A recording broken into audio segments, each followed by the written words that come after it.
PG gardening কলকাতায় আপনাদের সবাইকে স্বাগত।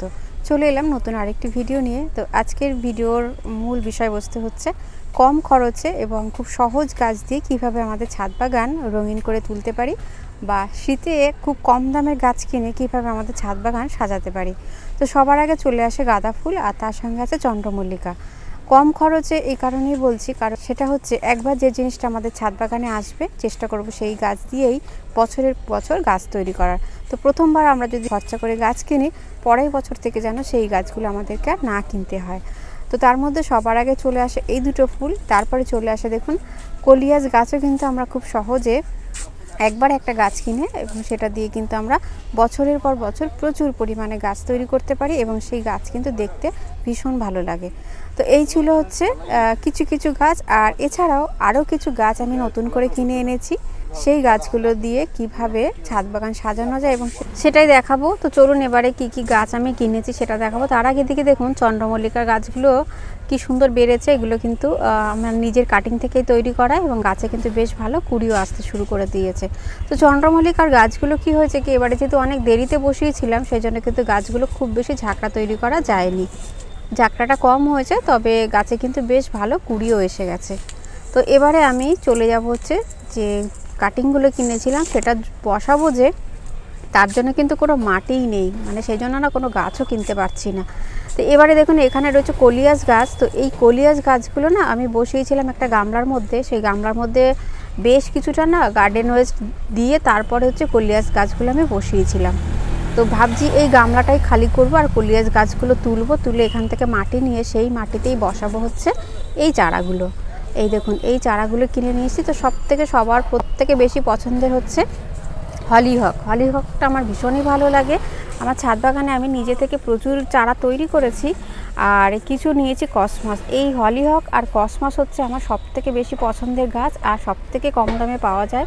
আর এরকম ধরনের চারা কিন্তু চাইলে আপনারা কিনতে পারেন, কারণ এই চারাগুলোর দামটা কিন্তু অনেকই কম থাকে। আর যে থাম পটে বা ছোট ছোট যে টবের মধ্যে বা পটের মধ্যে যে গাছগুলো পাওয়া যায় সেগুলো কিন্তু অনেকটাই দাম বেশি থাকে। তো আমি যেহেতু কম বাজেটে গার্ডেনিং করি, তো সেই জন্য আমি চেষ্টা করি কম খরচা করে কিভাবে ছাদে খুব সুন্দর একটা বাগান তৈরি করা যায়। তো চলুন এবারে হচ্ছে এই গাছগুলোকে আমি তুলে নেব। এই দেখুন উপর থেকে অ্যাকচুয়ালি আলতো করে বসানো ছিল এই গাছগুলো। সেই গাছগুলো কি সুন্দর আছে, তবে এই গাছগুলো না আমি নষ্ট করব না। এই গাছগুলোকে আমি পুনরায় আবার একটা জায়গায় বসিয়ে দেবো। তো উপর থেকে আস্তে করে আমি টেনে নিলাম, দেখুন গাছটা কি সুন্দর হয়ে আছে। তো এইভাবে আমি প্রত্যেকটা গাছ এখান থেকে তুলে নেব। তুলে নেওয়ার পরে এর নিচে যে মাটিটা রেডি হয়েছে সেই মাটিটা আমি নিয়ে নেব। তো বেশ অনেকগুলো গাছ আমি একসাথে করে রেখেছিলাম। তো এইভাবে এক জায়গায় কলিয়াস গাছ একসাথে অনেকগুলো বসালে দেখতেও যেমন ভালো লাগে, আর যদি বড় জায়গায় আমরা বসাই সেক্ষেত্রে কিন্তু গার্ডেন ওয়েস্ট দিয়ে তার উপরে একটু মাটি দিয়ে আমরা এই ধরনের গাছ কিন্তু বসিয়ে দিতে পারি। তাতে গাছটাও যেমন আমাদের ছাদ বাগানে থেকে যাবে, আর তার সঙ্গে সঙ্গে নিচে কিন্তু খুব ভালো একটা কম্পোস্টও তৈরি হয়ে যাবে। তো অনেকগুলো গাছ হয়ে গেছে, এখান থেকে আমি তুলে দিলাম। আর কলিয়াস তো আমার ভীষণ পছন্দের একটি গাছ, ভীষণ সুন্দর তৈরি করা যায় কলিয়াস গাছ। আমার ছাদ বাগানে কিন্তু এখন প্রচুর আমি কলিয়াস গাছ আবার নতুন করে কাটিং বসাবো। তো এখানে রয়েছে কিন্তু গাঁদা ফুলের গাছ। তো গাঁদা ফুলের গাছ তো আমি সব জায়গাতেই বসাই যখন কম্পোস্ট তৈরি করি তখন, কারণ কম্পোস্ট তৈরি করার সময় যদি গাঁদা ফুলের গাছ থাকে সেই মাটির মধ্যে কিন্তু কোনো রকম ক্ষতিকারক পোকামাকড় কিন্তু কিছু হয় না, এবং মাটির উর্বরতা ক্ষমতা বা মাটির মধ্যে কিন্তু কোনো রকম খারাপ ফাঙ্গাস কিন্তু থাকে না। তো সেই জন্য সমস্ত জায়গায় কিন্তু আমার গাঁদা ফুলের গাছ থাকবেই। আর গাঁদা ফুলের গাছ কিন্তু ক্ষতিকারক পোকামাকড় যেমন আসতে দেয় না, তেমনি কিন্তু মশা এগুলোও কিন্তু ছাদ বাগানে কম থাকে। তো দেখুন একটা বালতির মধ্যে কলিয়াস গাছগুলো রেখেছি, আর এইটার মধ্যে দেখুন পুরো এর ভেতরেও এরকম কম্পোস্ট তৈরি করতে দিয়ে আর উপর থেকে বসিয়ে দিয়েছিলাম গাঁদা ফুলের গাছ। তো উপর থেকে এই কাটিংগুলো আমি নিয়ে নিচ্ছি। এটা হচ্ছে আমি আবার নতুন করে বসিয়ে দেবো, আর পুরনো গাছগুলোকে আমি তুলে দিচ্ছি। আর এটার মধ্যে না ছিল যে লতা পাতাগুলো ছিল এক ধরনের যেই ফুল হয় ছোট ছোট হলুদ হলুদ গাছ, লতাগুলোই আমি এর মধ্যে দিয়েছিলাম। তো দেওয়ার পরে কি হয়েছে, যেই উপর থেকে জল পেতে শুরু করেছে সেখান থেকে আবার নতুন নতুন গাছ তৈরি হতে শুরু করে দিয়েছে। তো যেটা বুঝতে পারছি নিচের দিকে কিন্তু খুব ভালো কম্পোস্টটা হয়নি, তার কারণ নতুন করে যেহেতু গাছ তৈরি হতে শুরু করে দিয়েছে ভালো করে শুকনো হয়নি। তো একটু কাঁচা কাঁচা অবস্থাতে আমি বসিয়ে দিয়েছিলাম।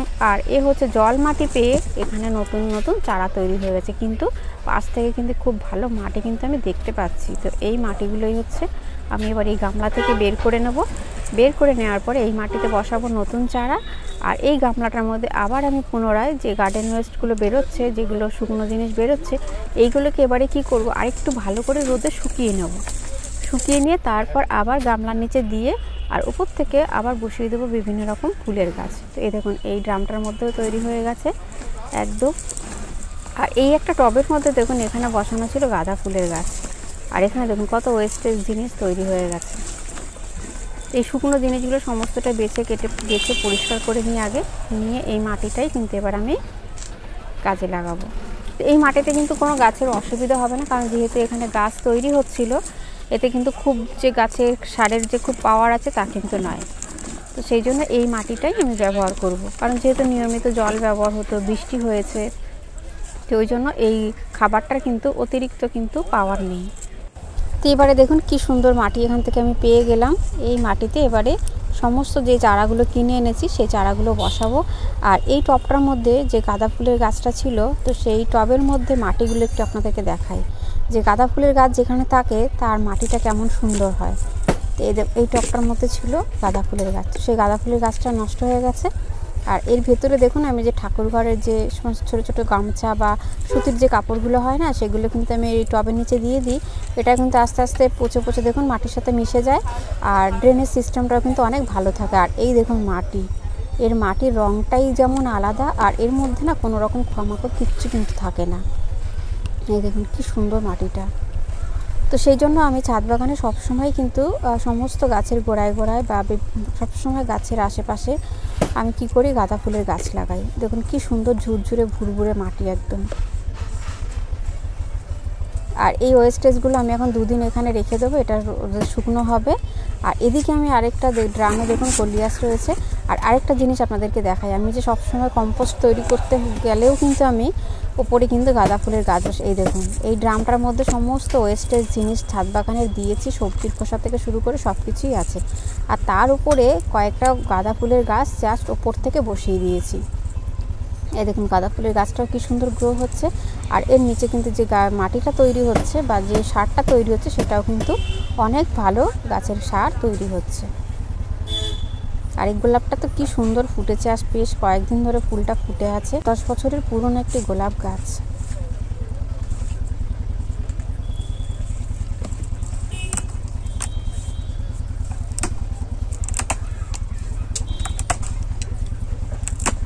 এবার আমি ছোট ছোট টবে গাছগুলোকে বসাবো। এই দেখুন ছোট ছোট টব নিয়ে নিয়েছি। আর এই ধরনের ছোট ছোট টবগুলো না, ছোট ছোট চারাগুলো বসাতে কিন্তু অনেক সুবিধা হয়। তো নিচে দিয়ে দিয়েছি এক খবরের কাগজ, তার উপরে দিয়ে দিচ্ছি মাটি দিয়ে এর উপরে দিয়ে দেবো হচ্ছে ওই ছোট ছোট যে চারাগুলো নিয়ে এসেছি কিনে, সেই চারাগুলো বসিয়ে দেবো। এই দেখুন এইভাবে এটা হলিহকের চারা বসিয়ে দিলাম। তবে যেহেতু এখন শিকড় সমেত তোলা থাকে নার্সারিতে, তো এই সময় কিন্তু গাছে পাতাটা একটু কমিয়ে দিতে হবে, মানে আমাদের পাতাটা ফেলে দিয়ে একটা দুটো পাতা রেখে দেখুন গাছ বসাবো। তো দেখুন এইভাবে সমস্ত চারাগুলো আমি বসিয়ে নিচ্ছি, নিয়ে আর একদম ছাওয়া জায়গায় কিন্তু 2-3 দিনের জন্য রেখে দিতে হবে। 2-3 দিন পর থেকে কিন্তু আমাদেরকে আস্তে আস্তে কিন্তু সকালের দিকে রোদে দেবো, তারপর আস্তে যাতে সম্পূর্ণ রোদ পড়ে সেরকম জায়গায় দিয়ে দেবো। আর এরকম ছোটো ছোটো প্লাস্টিকের যে গ্লাসগুলো হয় সেটাও কিন্তু আমরা ব্যবহার করতে পারি। তো ছাদ বাগানে কিন্তু খুব কম খরচে বাগান করতে গেলে কলিয়াস আর কিন্তু কসমসের গাছ কিন্তু প্রচুর ঝাঁকড়া হয়। আর একটু যদি বড় জায়গায় বসানো যায় তাহলে কিন্তু খুব প্রচুর ফুল হয় একটা গাছ থেকে। আর শীতের বাগানের আরেকটা ফুল, সেটা হচ্ছে পিটুনিয়া। শীতের কালারের হয় যেহেতু পিটুনিয়া, তো আমি হচ্ছে 10টা পিটুনিয়া কিনেছিলাম, তার মধ্যে একটা গাছের অবস্থা খুবই খারাপ, বাকি সব গাছগুলো মোটামুটি ঠিক আছে। আর এই গাছটাও একটু হঠাৎ দেখছি একটু কেমন হয়ে গেছে। তো এগুলো বিভিন্ন কারণে হয়, অনেক সময় জল বেশি কম হয়ে যায়, তার জন্য গাছ অনেক সময় খারাপ হয়ে যায়। অনেক সময় গাছের গোড়ায় একটু খাবারের পরিমাণ বেশি হয়ে গেলেও কিন্তু গাছ নষ্ট হয়ে যায়। তো আমাদেরকে কিন্তু অনেকগুলো গাছ বসালে তার মধ্যে একটা দুটো গাছ নষ্ট হবে। তবে এই গাছটাকে আমি কিন্তু বাঁচানোর চেষ্টা করব। তো আমি সাইড থেকে না মাটিগুলো একটুখানি হাত দিয়ে খুঁড়ে দিচ্ছি, যাতে শিকড় পর্যন্ত যাতে হাওয়া চলাচল করতে পারে। আর মাটিটা না অনেকদিন ধরে একদম ভেজা হয়ে আছে, তার মানে এই গাছটায় একটু জল বেশি হয়ে গেছে। তো মাটিটাকে এভাবে খুঁড়ে দিলাম, দিয়ে আর রেখে দেবো। আর এর মধ্যে দিয়ে দেবো সামান্য একটু ফাঙ্গিসাইড। আর গোড়াটাকে একটু চেপে চেপে শক্ত করে দিলাম। পিটুনিয়া বা শীতের সমস্ত ফুল গাছ কিন্তু একটু সেন্সিটিভ হয়, তো শীতের ফুল গাছে কিন্তু অবশ্যই আমরা একটু মাঝে মাঝে ফাঙ্গিসাইডের জল অথবা হলুদ গুঁড়ো জলে মিশিয়ে সেই জলটা স্প্রে আর মাটিতে কিন্তু দুভাবেই কিন্তু গাছে একটু মাঝে মাঝে ব্যবহার করতে হবে। আর আরেকটা জিনিস আপনাদেরকে দেখাই যে আগের দিন যে ধনের বীজগুলো বসিয়েছিলাম তার অবস্থা কি সেটা একটু দেখাই। তো দেখুন এটা ঢেকে রেখেছি, সেটা কিন্তু এখনও ভেজা ভেজা, আর এটা একটু শুকিয়ে গেছিলো যেহেতু এটাকে ঢাকা হয়নি, তো এটাকে এবার আমি ঢেকে দেবো, জল দিয়ে দিয়েছি। আর লেবু গাছে আপনাদের সঙ্গে আমি শেয়ার করেছিলাম লেবু গাছে কী কী খাবার দিয়েছি, গাছে যাতে প্রচুর পরিমাণে যাতে ফুল আসে তার জন্য কী কী খাবার দিয়েছি। আর তার ঠিক দেখুন কয়েকদিন বাদে গাছ ভর্তি কিন্তু ফুল আসতে শুরু করে দিয়েছে অলরেডি। তো আপনারা যদি লেবু গাছের ভিডিওটা না দেখে থাকেন তাহলে একটু নিচের দিকে গিয়ে ভিডিওটা দেখে নিতে পারেন যে লেবু গাছের আমি কি যত্ন করেছিলাম। তো এবারে গাছগুলো একদম ছাওয়া জায়গায় রেখে গাছে একবার করে জল দেওয়া হয়ে গেছে, আর একটা যেটা জল দেবো সেটা হচ্ছে একটু ফাঙ্গিসাইড জলে গুলে নিয়েছি, সেটা একটু একটু করে দিয়ে দেবো। তাতে কিন্তু গাছ নষ্ট হওয়ার চান্সটা কিন্তু একদমই কমে যাবে। তো ফাঙ্গিসাইডের জল আর এখন দিয়ে দিচ্ছি, এটা কিন্তু আর এখন 5-7 দিন গাছে জল না দিলেও চলবে। গাছগুলো যখন আবার নতুন করে গ্রোথ নিতে শুরু করবে তারপর গাছে দেবো খাবার। তো সমস্ত গাছগুলো আমি একটা জায়গায় করে রেখে দিয়েছি ছাওয়া জায়গায়। আর এখানে আছে না মানে 2-3টে জলের বালতি রাখা আছে, একটা গামলা রাখা আছে যেখানে ওভারফ্লো জলটা পড়ে, তাতে কি হয় কি এই জায়গাটা একটু বেশ ঠান্ডা ঠান্ডা ময়েস্ট মতো থাকে। তো এর জন্য কিন্তু গাছগুলো আরও অনেক বেশি দেখেছি ভালো থাকে। তো এইভাবে আমার ছাদ বাগানে বসানো হয়ে গেল শীতের গাছ। আর এই টমেটোর গাছগুলোও এরকমভাবেই রেখেছিলাম। দেখুন সমস্ত টমেটো গাছগুলো কিন্তু একদম ঠিক আছে। আর এই ফাঙ্গিসাইডের জলটা একটু এই পিটুনিয়া গাছ দুটোতে একটু দিয়ে দেবো, কারণ দুটো গাছ একটু কেমন হয়ে যাচ্ছে, তার মধ্যে একটা গাছের অবস্থা খুবই খারাপ আর একটা কিন্তু খুব ভালো আছে। খুব সামান্য পরিমাণে দিয়ে দিচ্ছি। তো শীতের গাছে কিন্তু আপনারা এইভাবে যত্ন করবেন। আর পিটুনিয়া গাছের ভালো গ্রোথের জন্য কি খাবার দিচ্ছি সেটা নেক্সট কোনো একটা ভিডিওতে আপনাদের সঙ্গে শেয়ার করব। তো আজকে এই পর্যন্ত, ফিরে আসছি নতুন আরেকটি ভিডিও নিয়ে। নমস্কার।